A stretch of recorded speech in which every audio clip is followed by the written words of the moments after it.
আমার তো কিছু তো কামড়ায়নি। তোর কি কামড়ানি তা তুই ছিলিস কেন?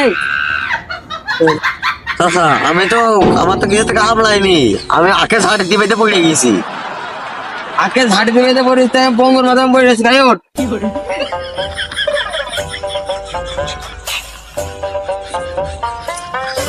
তুই তো নিলেন না, ঘাস কাটি কমে যাবে না, এই ভুইতে তো ঘাস নেই, পড়ে আত্মা ভাঙা, ঘাস কাটি কমে যাবে। আমাদের এই মাঠে তো ঘাস নেই, লেগের এই মাঠে কাটতে হবে, তাছাড়া তো কোনো লাইন নেই। তা তোদের এই মাঠে কাটপান তা কি দেখে শুনে কাটতে হবে না? চলেন আমাদের ওই পাশে কুলি হই দেখি কি ওখানে দেখলাম সেদিনকে মেলা ঘাস আছে, চলেন ওখানে যে দেখি ওই থাকে তাহলে কাট পালে।